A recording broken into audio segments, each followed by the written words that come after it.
Now let's start the class. Yesterday I have explained you about the buoyancy, flotation and the stability. When the stationary body is completely submerged in fluid or floating partially submerged, the result of fluid force on the body is called as a buoyancy force. Complete గా submerge చేసినప్పుడు the result fluid force ఏదైతే ఉంటుందో దాన్ని buoyancy force అంటారు. A net upward force results because buoyancy force has magnitude equal to the weight of the fluid displaced by the body and is directly vertically upward. ఈ net upward force results అంటే upward force ఎందుకు వస్తుంది అంటే buoyancy force అయితే magnitude ఉంటుంది దానికి which is result to the equal to the weight of the fluid displace. Weight of the fluid ఎంతైతే displace చేస్తామో దానికి సంబంధించిన మ్యాగ్నిట్యూడ్ కూడా ఉంటుంది కాబట్టి బయాన్సీ ఫోర్స్ మనం ఇట్లా buoyancy force is also a force అనేది డిసైడ్ చేస్తాం. నెక్స్ట్ సైడ్ లోకి వచ్చేసరికి నెగిటివ్ బయాన్సీ ఫోర్స్. ఎప్పుడు నెగిటివ్ బయాన్సీ ఫోర్స్ ఉంటుంది? F of B is greater than F of G. Force of gravity అంటే వెయిట్ ఆఫ్ ది బాడీ కంటే buoyancy force ఎక్కువగా ఉంటే అది నెగిటివ్ ఫోర్స్ ఉంటుంది. Force of the buoyancy force ఎక్కువగా ఉండి ఫోర్స్ ఆఫ్ గ్రావిటీ తక్కువగా ఉంటే అది పాజిటివ్ బయాన్సీ ఫోర్స్ ఉంటుంది. ఈ రెండు ఈక్వల్ గా ఉంటే అది it is called as a neutral buoyancy force. Next condition of equilibrium of floating and submerged bodies. Floating bodies ఎలా ఉంటాయి, సబ్మర్జ్డ్ బాడీస్ ఎలా ఉంటాయి? ఇక్కడ బి అంటేనేం బయాన్సీ, జి అంటేనేం centre of gravity. Stable equilibrium అంటే ఇది బిఈజి ఈక్వల్ గా ఉంది అంటే stable equilibrium. So when W is equal to అంటే weight is equal to F of B అంటే buoyancy and the point is above G అంటే B is above G. ఇవి రెండు సమానంగా ఉంటే B must be above G. దీన్ని stable equilibrium అంటారు. ఇవి రెండు ఈక్వల్ గా ఉంటాయి. W is equal to F of B. Unstable equilibrium అని అంటే ఏంటంటే when W is equal to F of B but B is below G. B G కంటే తక్కువగా ఉంటే బిలో జీ అంటే బి బిలో జీ కంటే బిలోగా ఉంటే దాన్ని అన్స్టేబుల్ ఈక్విలిబ్రియం అంటారు. ఇది F of B which is also in rotation position. Neutral equilibrium అంటే when W is equal to F of B and B and C are the same point. B E G రెండు same point గా ఉండి W is equal to F of B అయితే దాన్ని neutral equilibrium అని అంటారు. So buoyancy force and submerged bodies మూడు రకాలు ఉంటాయి. ఒకటి స్టేబుల్ ఈక్విలిబ్రియం, రెండోది unstable equilibrium and third is neutral equilibrium. W is equal to F of B అయితే stable, W is equal to F of B when B is below G అయితే unstable, when B and C are the B is above G అంటే అది stable. So these three are the conditions for a submerged body. Next వచ్చేసరికి Archimedes principle అంటే states that buoyancy force is equal to the weight of the liquid, weight of the fluid the object displaces. Object displace చేసిన weight ని buoyancy force అంటారు. 1 centimeter cube of steel weighs more than 1 centimeter cube of water. It displaces, so it sinks. 1 centimeter cube of ice weigh less and so it is punished up. అంటే ఏంటి? 1 centimeter it is pushed up. So 1 centimeter cube of steel weighs more than 1 centimeter cube of water. 1 centimetre cube of steel 1 centimetre cube of water కంటే ఎక్కువ wait చేస్తుంది. So ఎక్కువ wait చేస్తుంది కాబట్టి it sink అవుతుంది. 1 centimetre cube of ice weight less than 1 centimetre cube of water అంటే 1 centimetre cube of ice కనుక less weight ఉంటుంది కాబట్టి ఇది అప్ పుష్ అయి ఉంటుంది. సో డెన్సిటీ ఇక్కడ బయాన్సీ ఫోర్స్ ఉంటుంది, ఐస్ పైకి ఉంటుంది. సో డెన్సిటీ ఇది కూడా, సో బయాన్సీ ఫోర్స్ ఉంటుంది, సో ఐస్ పైకి ఉంటుంది, సో ఇది కూడా పైకి ఉంటుంది. నెక్స్ట్ డెన్సిటీ అంటే బయాన్సీ ఫోర్స్ ఉంటుంది, ఇది ఇంకా పైకి ఉంటుంది. ఇవి రెండు ఏంటి లోపలికి సబ్మర్జ్ అయిపోయి ఉంటాయి. న్యూటన్స్ థర్డ్ లా అంటే ఏంటంటే an object can push back with no more force but it can push force than it can push. The object can push back with no more but than it can push. Next ఇంకొక example కనుక చూస్తే a ship is made of iron floats while the iron needle sinks. Iron needle లా sink అయి ఉంటుంది. Ship made of iron float అవుతుంది. In case of ship which is hollow from within the weight of the water displaced by the ship is more than the weight of the ship hence it floats. Weight of the water ship displace అవుతున్న water యొక్క weight more than the weight of the which is hollow from within the weight of the water displaced by the ship is more than the weight of the ship. Ship యొక్క weight కంటే weight of the water displace అయింది ఎక్కువ కాబట్టి float అవుతుంది. In case of iron, the weight of the water displaced by it much less than the own weight, hence it sinks. దీని యొక్క weight కంటే weight of the water displace చాలా less కాబట్టి it అది షింక్ అవుతుంది. Metacentre next topic ఏంటంటే metacentre. Today we will see here the analytical method to determine the metacentric height with the help of this post. Analytical method అంటే ఏంటంటే మనం derivative method meta centre అని చూస్తాం. So as we know that meta center is basically defined as the point about which the body in stable equilibrium will start to oscillate when the body which is displaced by an angular displacement. So meta centre అంటే ఏంటి? Defined as the point, ఏంటి point about which body is in stable equilibrium. Body ఎప్పుడు stable equilibrium లో ఉంటుంది and it will oscillate when the body will displace by some. ఒక stable equilibrium లో ఉన్న బాడీని అటు ఇటు మూవ్ అవుతా అంటే కొంత యాంగులర్ డిస్ప్లేస్మెంట్ అంతా అటు ఇటు మూవ్ అవుతా ఉంటుంది. ఆ యాంగులర్ డిస్ప్లేస్మెంట్ ని బేస్ చేసుకుని, ఆ మూవ్మెంట్ ని బేస్ చేసుకుని దాన్ని మెటా సెంటర్ అని అంటాం. సో ఆ డిస్ప్లేస్మెంట్ అనేది ఎక్కడ జరుగుతుందని మెటా సెంటర్ అని అంటాం. Let us consider a body which is floating in a liquid. Let us assume the body is in equilibrium condition. ఒక బాడీని తీసుకొని దాన్ని లిక్విడ్ లో ఫ్లోట్ చేస్తుందని అనుకుంటే and assume the body is in equilibrium condition. ఆ బాడీని ఈక్విలిబ్రియం కండిషన్ లో ఉంది అనుకుంటే let us think that G is the center of gravity. G is center of gravity and B is the center of buoyancy. B ని buoyancy గా తీసుకుంటే of the body when the body is in equilibrium condition. G center of gravity and B buoyancy when the body is in equilibrium condition లో తీసుకుంటే in equilibrium situations so center of gravity G and center of buoyancy B will lie on the same axis.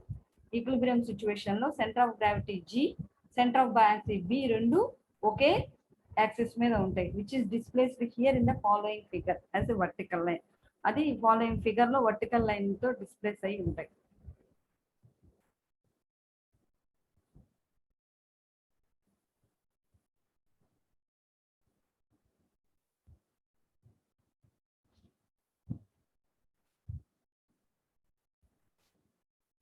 Displays అయి ఉంటాయి.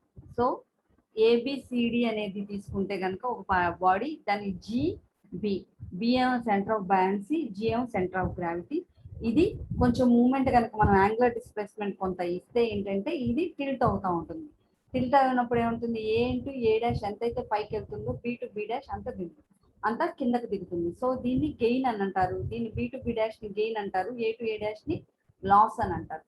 So దీని కనుక మధ్యలో మనం axis తీసుకుంటే GB తీసుకుంటే డౌన్వర్డ్ ఫోర్స్ ఏమో డిఎఫ్ ఆఫ్ బి అంటాం, అప్వర్డ్ ఫోర్స్ ఏమో డిఎఫ్ ఆఫ్ బి అంటాం. అండ్ ద హైట్ ఆఫ్ ఎం అంటే మెటాసెంట్రిక్ హైట్. ఇది ఎక్కడ దాకా ఉంటుందంటే ఇది మనం టిల్ట్ చేసినప్పుడు ఇక్కడ నుంచి ఒక యాక్సిస్ అంటే ఒక అప్వర్డ్ ఫోర్స్ కనుక మనం తీసుకుంటే ఆ అప్వర్డ్ ఫోర్స్ ఎక్కడైతే మనకి ఆ సెంటర్ ని టచ్ చేస్తుంది, సెంటర్ లైన్ టచ్ చేస్తుంది, దాన్ని మెటాసెంట్రిక్ హైట్ ఎం అని అంటాం. సో ఇప్పుడు ఈ జీ నుంచి బి డాష్ కి కనుక బి నుంచి బి డాష్ కి ఉన్న డిస్టెన్స్ అంటే ఎంతైతే మూవ్ అవుతుందో ఈ డిస్టెన్స్ ని ఎక్స్ గా తీసుకుంటాం. సో ఈ యాంగిల్ అంటే ఎం దగ్గర యాంగిల్ అంటే ఏంటి? బిఎం బి డాష్, బిఎం బి1 దగ్గర యాంగిల్ ని థీటాగా తీసుకుంటాం. సో ఇది ఇప్పుడు ఒక థిక్నెస్ అంటే ఒక చిన్న ఇందులో ఒక చిన్న పార్ట్ తీసుకొని ఎలివేషన్ తీసుకొని దాని యొక్క లెంత్ ఎల్ గా తీసుకుంటే దీని యొక్క డిస్టెన్స్ డిఎక్స్ గా తీసుకుంటే ఇది వైవై సెక్షన్ తీసుకొని ఇక్కడ నుంచి ఇక్కడికి ఎక్స్ తీసుకొని ఇక్కడ డిస్టెన్స్ డిఎక్స్ గా తీసుకుంటే ఇప్పుడు దాని డెరివేషన్ చేద్దాం. డెరివేషన్ చేసేటప్పుడు the angular displacement is in clock wise direction causes wedge shaped prism on BOB dash on the right of the axis to go inside the water, while the identical wedge shaped prism represented by AOA dash emerges out of the water on the left of the axis. Diagram లో చూసుకుంటే ఇక్కడ ఎంతైతే పైకి వెళ్తుందో అంత కిందకు వస్తుంది. ఈ మధ్యలో సెంటర్ పాయింట్ ఇది ఓగా తీసుకుంటే ఎంతైతే ఇక్కడ మధ్యలో సెంటర్ యాక్సిస్ దగ్గర ఓగా తీసుకుంటే ఏఓ ఏ డాష్ ఒక వెడ్జ్ షేప్డ్ ప్రిజం ని ఫాలో అవుతాయి, మళ్ళీ బిఓ బి డాష్ ఒక వెడ్జ్ షేప్డ్ ప్రిజం ని ఫాలో అవుతుంది. ఒక చోట వాటర్ ని గెయిన్ అవుతుంది, ఇంకో చోట వాటర్ ని లూజ్ అవుతా ఉంటుంది. ఇదంతా ఎందుకు జరుగుతుంది? మనం సర్టెన్ యాంగులర్ డిస్ప్లేస్మెంట్, కొంత యాంగులర్ డిస్ప్లేస్మెంట్ ఇచ్చినప్పుడు జరిగే విషయం ఇది. సో అప్పుడు the gain represents the vertical force DFB. Gain దగ్గర ఒక ఫోర్స్ ఉంటుంది, డిఎఫ్బి అనేది గెయిన్ దగ్గర ఒక ఫోర్స్ ఉంటుంది. And the lose also represents the vertical force DFB. The lose also represented by force acting downward. Lose కూడా ఒక ఫోర్స్ ఉంటుంది, దాన్ని డిఎఫ్బి గా తీసుకుంటాం. Consider two couple of an edges with a strip thickness dx at a distance of dy, dx. Considering two couples, రెండు couples తీసుకుంటే two couples of wedge shaped of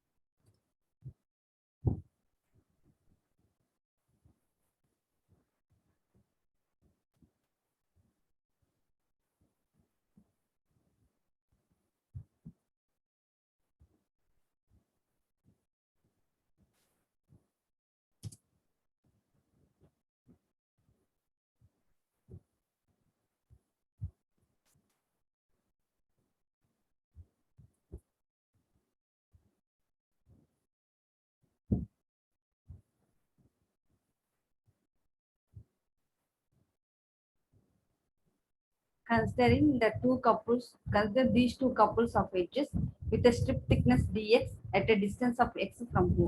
ఈ రెండు కపుల్ వెడ్జెస్ విత్ డిస్టెన్స్ అంటే ఏంటి, B నుంచి B1 వరకు వచ్చే distance ఇది ఎక్స్ కనుక తీసుకుంటే, సో ఇక్కడ నుంచి ఇక్కడికి డిస్టెన్స్ ఎంత అవుతుంది, డి ఆఫ్ ఎక్స్ అవుతుంది. అంటే ఈ డిస్టెన్స్ డిఎక్స్ గా తీసుకుంటే ఈ టూ కపుల్స్ యొక్క డిస్టెన్స్ ఒకదానికి ఒకటి మూవ్ అయిన డిస్టెన్స్ డిఎక్స్ తీసుకుంటే ఎక్స్ ఫ్రమ్ ఓ అంటే అది ఎంత డిస్టెన్స్ మూవ్ అవుతుంది, ఎక్స్ ఫ్రమ్ ఓ, ఓ నుంచి ఎక్స్ అనే డిస్టెన్స్ మూవ్ అయినట్లయితే కనుక ఆ థిక్నెస్ అంటే కపుల్ యొక్క థిక్నెస్ అంటే మొత్తం దీని యొక్క థిక్నెస్ ఎంత డిఎక్స్ తీసుకుంటే ఇక్కడ నుంచి ఇక్కడికి మూవ్ అయిన డిస్టెన్స్ ఎక్స్ అవుతుంది. ఎక్స్ అయినప్పుడు తర్వాత the height of the strip X యొక్క స్ట్రిప్ యొక్క height X is equal to X into theta. X into theta అంటే ఏంటి, మనకి ఇక్కడ యాంగిల్ కనుక తీసుకుంటే ఈ యాంగిల్ తీటా, ఇటు నుంచి ఇటు తీసుకున్న యాంగిల్ తీటా, ఇది యాంగిల్ తీటా. అంటే ఏంటి, తీటా అనే angle BO B dash is equal to AO A dash is equal to BM B dash is equal to theta. So మొత్తం యాంగిల్ తీటా కనుక అయితే the height of the strip x ఏమవుతుంది, x into theta. Area ఏమవుతుంది, area of the strip is equal to height into thickness. అంటే height అంటే x into theta into thickness ఎంత dx. అంటే ఏంటి, స్ట్రిప్ యొక్క థిక్నెస్ మనం అయితే తీసుకున్నాం డిఎక్స్ కాబట్టి థిక్నెస్ ఎంత dx.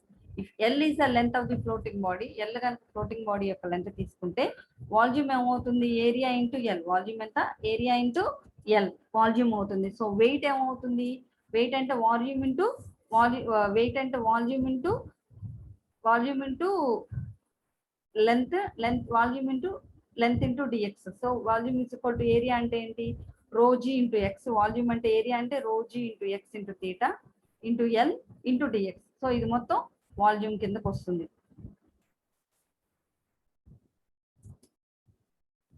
Rosie into X into theta into L into DX. ఇది వాల్యూమ్ ఆఫ్ ది స్ట్రిప్ కిందకు వస్తుంది.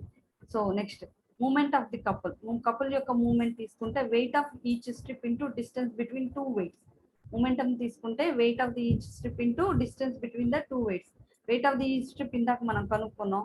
డిస్టెన్స్ బిట్వీన్ టూ వెయిట్స్ అంటే ఏంటది, ఎక్స్ ప్లస్ ఎక్స్ అంటే 2x. So rho g x theta L dx into 2x which is equal to 2 into rho gx square into theta into L into dx. Moment of the couple for the whole h. Moment of the couple అంటే momentum తీసుకున్నప్పుడు అంటే అది ఇది చిన్న పార్టే కాబట్టి చాలా తక్కువ distance కాబట్టి ఇంటిగ్రల్ ఆఫ్ మొత్తానికి ఇంటిగ్రేషన్ వేస్తాం. Moment of the couple due to shifting of centre of buoyancy from B to B one. B to B one కి షిఫ్ట్ అవుతుంది కాబట్టి సెంటర్ ఆఫ్ బయాన్సీ, దీని యొక్క మూమెంట్ ఆఫ్ ది కపుల్ తీసుకుంటాం. మూమెంట్ ఆఫ్ ది కపుల్ తీసుకున్నప్పుడు F of B into B B one అంటే force, F of B into BM into theta. F of B B one BM into తీటాగా కూడా రాసుకోవచ్చు. As BM into theta is if theta is very small. B B one అంటే BM into theta. So W into BM into theta. యాక్చువల్గా మనం integration ద్వారా కనుక్కున్న moment of the couple ఇంత. యాక్చువల్గా థియరిటికల్ గా వచ్చిన మూమెంట్ ఆఫ్ ది కపుల్ ఇంత. ఇవి రెండు కనుక మనం ఈక్వేట్ చేస్తే W into BM is equal to rho G into integral of X square into DA. Integral of X square is the second moment of area of the plan of the body at water surface about the X axis in YY direction. కాబట్టి W B M is equal to rho G I. అంటే ఏంటి, integration ఏంటి, దీన్ని I అంటే moment of inertia is equal to 2 into rho into 2 into integration of X square d. Actual గా moment of inertia అది I తో denote చేస్తాం. So W into BM is equal to rho G into I. BM is equal to rho G into I by W. So W is equal to weight of the body. W is equal to weight of the fluid displaced by the body. So rho G into weight volume. Volume అంటే ఏంటి, submerged volume కాబట్టి inverse of V తీసుకుంటాం. So BM is equal to rho into G into I by rho into G into inverse of V. ఇవన్నీ కొట్టుకుపోతే I by inverse of V. So GM is equal to BM minus BG. I 1 by inverse of V minus BG. GM is equal to 1 by inverse of V minus BG. So metacentric height GM is equal to 1 by inverse of V minus BG. ఇది metacentric height యొక్క definition. Metacentric height కి derivation. This is the derivation. ఈ derivation ఇంకా పూర్తిగా అర్థం కావాలి అని అంటే you need to go for a correct గా మెటాసెంట్రిక్ హైట్ అంటే ఏంటి, మెటాసెంట్రిక్ డెరివేషన్ అంటే ఏంటి. సో మెటాసెంట్రిక్ డెరివేషన్ ఏమేమి తీసుకుంటా వచ్చారు, ఫస్ట్ ఏరియా తీసుకున్నారు, నెక్స్ట్ లెంత్ తీసుకున్నారు, నెక్స్ట్ వాల్యూమ్ తీసుకున్నారు, నెక్స్ట్ వెయిట్ తీసుకున్నారు. ఆ తర్వాత మూమెంట్ క్యాలిక్యులేట్ చేసాం. మూమెంట్ థియరిటికల్ గా క్యాలిక్యులేట్ చేసాం, మూమెంట్ త్రూ డయాగ్రామ్ క్యాలిక్యులేట్ చేసాం, థియరిటికల్ గాను క్యాలిక్యులేట్ చేసిన మూమెంట్, డయాగ్రామ్ తో క్యాలిక్యులేట్ చేసిన మూమెంట్ రెండు ఈక్వేట్ చేసి నీకు మెటాసెంట్రిక్ హైట్ యొక్క డెరివేషన్ వచ్చింది. So this is the metacentric height. Usual గా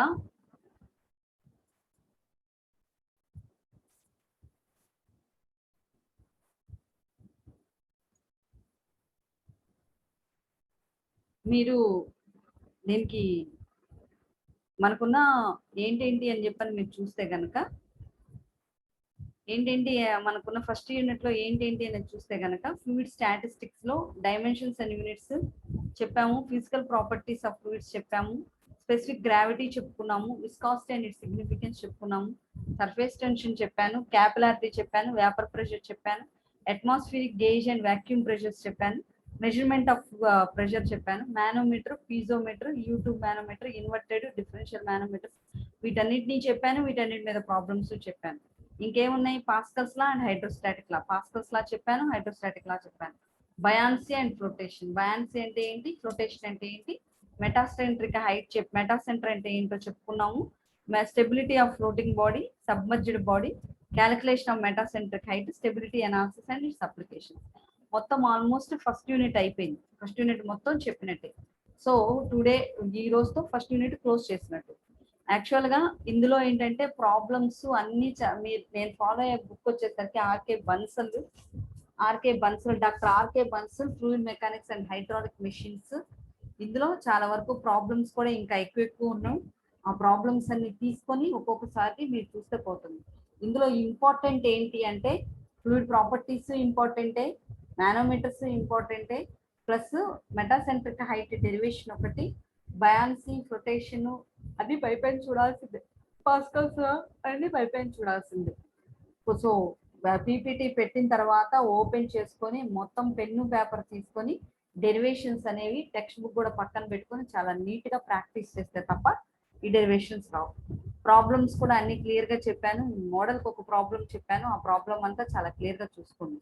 కానీ ఇక్కడ ఏంటంటే మెటాసెంటర్ హైట్ యొక్క డెరివేషన్ అనేది ఇంకొకసారి క్లియర్ గా నేర్చుకోండి. సో ఇది ఫ్లూయిడ్ స్టాటిస్టిక్స్. నెక్స్ట్ యూనిట్ వచ్చేసరికి fluid kinematics, fluid dynamics and closed contact flow. Fluid kinematics చెప్పేటప్పుడు ఇంకా ఫ్లూయిడ్ కైనమాటిక్స్ అనేవి next unit. So next unit లో ఫ్లూయిడ్ కైనమాటిక్స్ స్టార్ట్ చేస్తాను నేను.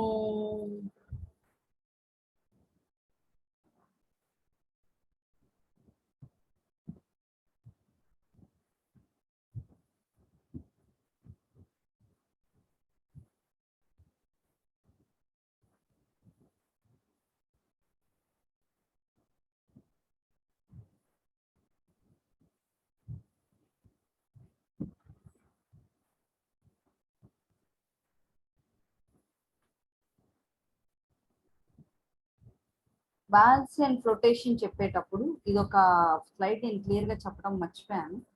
సో ఫ్లోటింగ్ బాడీ అని అంటే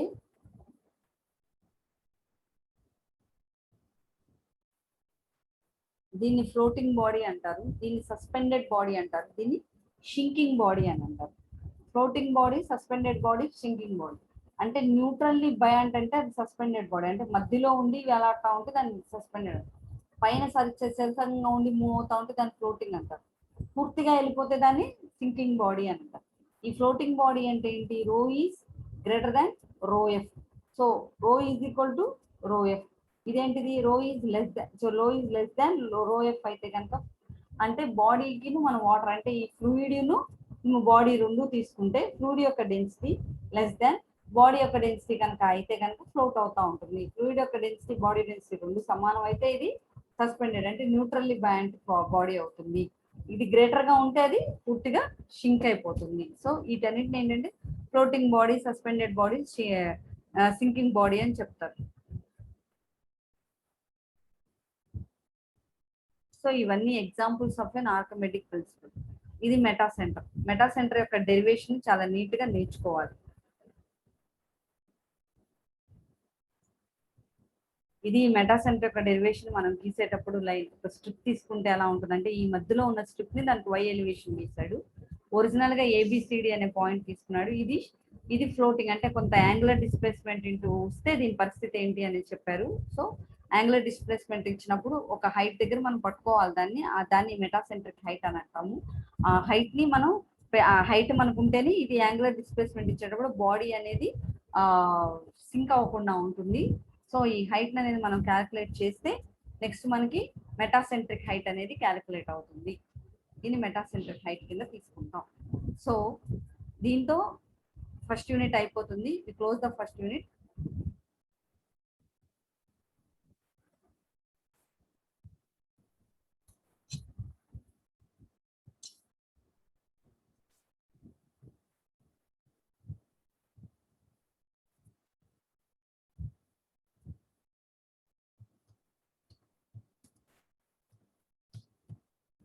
the first unit, close the first unit. So రేపటి నుంచి సెకండ్ యూనిట్ స్టార్ట్ చేస్తాను. సో సెకండ్ యూనిట్ లో fluid kinematics, fluid dynamics, Bernoulli's equation అవన్నీ స్టార్ట్ చేస్తాను. So come to the tomorrow class. Tomorrow కూడా, రేపు కూడా మళ్ళీ లింక్ పెడతాను. You can start up in tomorrow class. Okay.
Phone